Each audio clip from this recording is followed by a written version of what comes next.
जय हिंद साथियों। सीजीपीएससी में भाग लेना चाहते हैं तो सीजीपीएससी में भाग लेने के लिए आपकी जो एज है ना वो 21 साल पूर्ण होना चाहिए। इसके अलावा आपके पास ग्रेजुएशन की डिग्री होनी चाहिए। ये दोनों चीज होने के बाद ही आप सीजीपीएससी में बैठ सकते हैं। सीजीपीएससी में बैठने के लिए आपको आवेदन करना है, तो आवेदन करने की जो तिथि है वो दिसंबर से शुरू होकर जनवरी तक रहता है। ठीक है, जैसे दिसंबर में 5 दिसंबर को शुरू हो जाएगा तो 5 जनवरी तक रहेगा, पूरे एक महीने का समय रहता है ऑनलाइन आवेदन करने के लिए। अब इसका पेपर कब होगा? तो इसका पेपर होगा फरवरी 2023 में इसका पेपर होगा।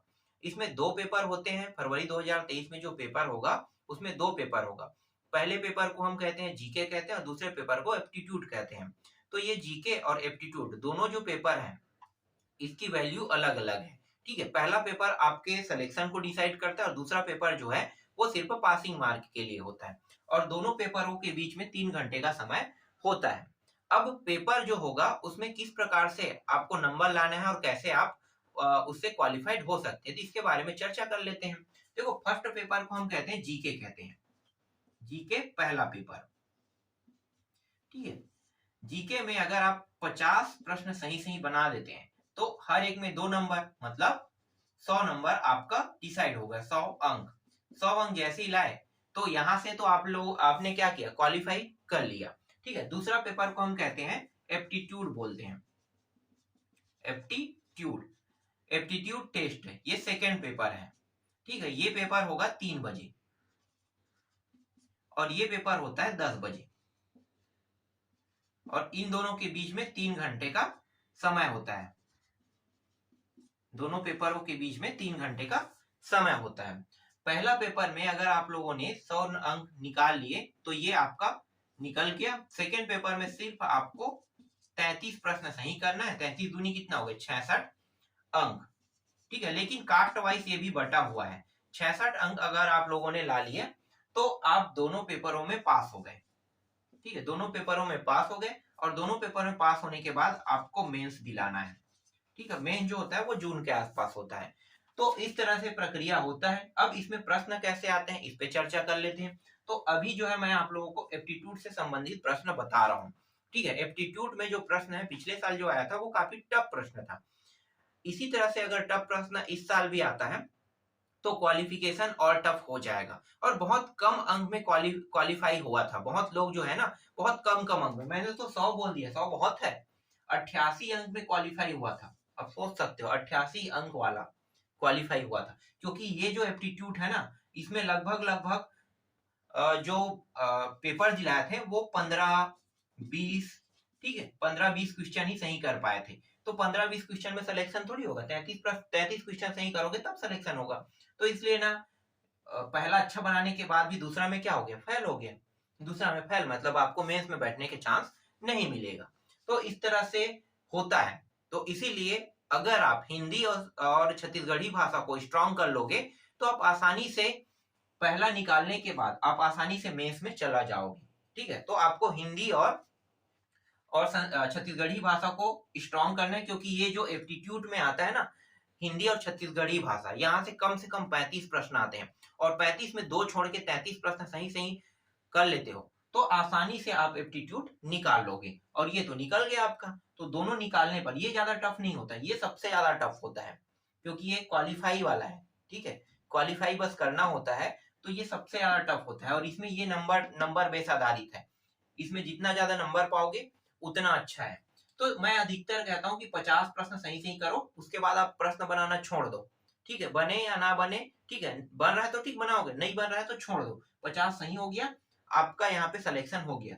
लेकिन इसमें जो है ना वो कम से कम 33 प्रश्न सही होना चाहिए। उसके बाद ही आपको क्या करना है, उसके बाद आपको आगे के प्रश्न नहीं बनाना है। ठीक है, तो इसमें प्रश्न कैसे आते हैं छत्तीसगढ़ी भाषा और हिंदी में, चलो देख लेते हैं। तो यहाँ पे एक प्रश्न है, गृह कला शब्द का सही समास विग्रह क्या होगा? तो उत्तर जो है यहाँ पे होगा गृह में कला। ठीक है, क्या होगा, गृह में कला। ये गृह कला जो है ना अगर अव्ययी भाव समास, तत्पुरुष समास, कर्मधारक और द्वंद्व समास पूछता है ना इस तरह से 4 टॉपिकों में, तो गृह कला जो है ये तत्पुरुष समास है। ठीक है, तत्पुरुष समास। तो तत्पुरुष समास तो दिया नहीं है यहाँ पे खुद पूछा है कि इसका समास विग्रह क्या होगा, तो गृह में कला होगा। ठीक है, आगे देखते हैं। खेत रहना मुहावरों का सही अर्थ क्या होगा? तो खेत रहना मुहावरे का सही अर्थ होगा शहीद होना। ठीक है, शहीद होने को कहा जाता है खेत रहना कहा जाता है। ठीक है, ये हरियाणा साइड बोलते हैं इस तरह से। तो इसीलिए ना इसका जो अर्थ है वो क्या होगा? शहीद होना होगा। ठीक है, खेत रहना मतलब शहीद होना। तो यहाँ पे आपको ए ऑप्शन ले लेना है। इसके बाद है नव वर्ष मंगलमय हो किस तरह का वाक्य है? तो ये जो है ना नव वर्ष मंगलमय हो, तो हम क्या कर रहे हैं? भगवान से प्रे कर रहे हैं, इच्छा कर रहे हैं, तो ये इच्छावाचक होगा। ठीक है, आगे देखते हैं हिंदी साहित्य का इतिहास लिखने वाला प्रथम लेखक कौन थे? तो यहाँ पे ऐसे प्रश्न नहीं बनते, ये छूट जाएगा, क्योंकि इतिहास के बारे में जानकारी कोई भी नहीं रखता है। ठीक है, ऐसे बुकों के बारे में कोई जानकारी नहीं रखता, तो ये प्रश्न छूटने वाला, तो इसको आप छोड़ सकते हो। लेकिन इसका उत्तर मैं आपको दे देता हूँ, गारसा द तासी इसका उत्तर रहेगा। ठीक है, नेक्स्ट देखो, उसने दौड़ा नहीं जाता। ठीक है, उससे से दौड़ा नहीं जाता, वाक्य में कौन सा वाच्य है? तो वाच्य बताना है, तो ये है भाववाच्य है। ठीक है, भाववाच्य है, तो यहाँ पे भाववाच्य लेना है इसमें। ठीक है, निम्नलिखित में से कौन सा शब्द पुल्लिंग है?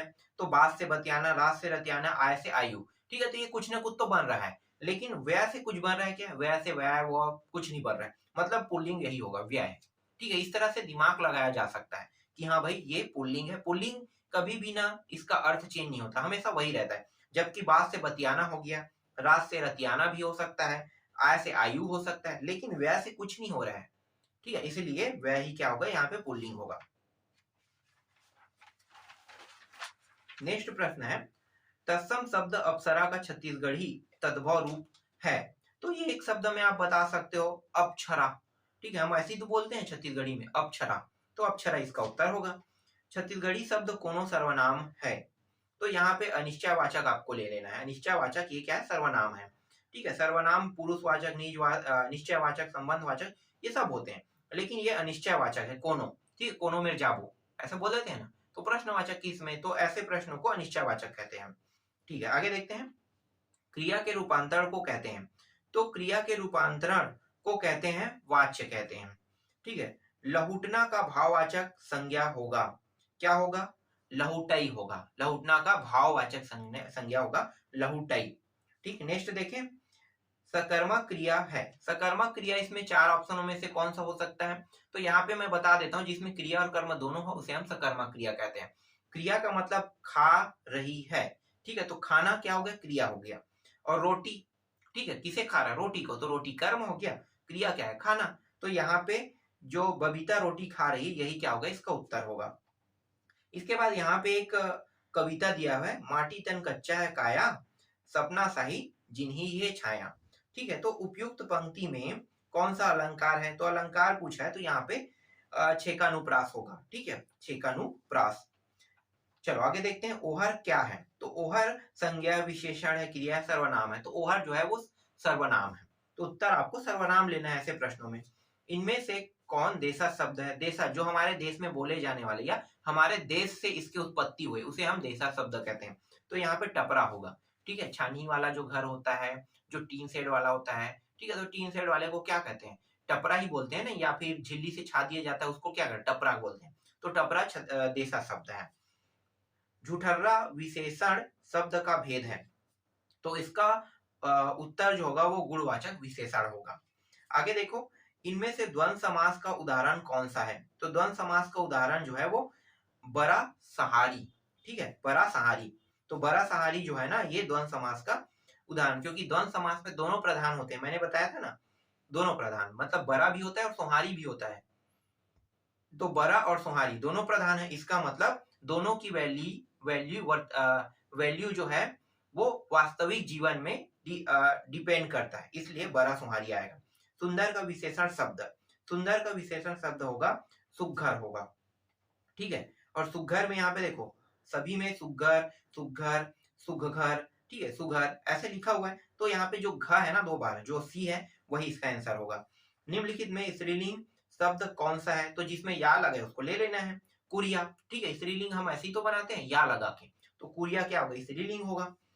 ठीक है, सुतैया छत्तीसगढ़ी शब्द में प्रत्यय जुड़ा है। तो यहाँ पे इसका संधि विच्छेद करके देख लेते हैं,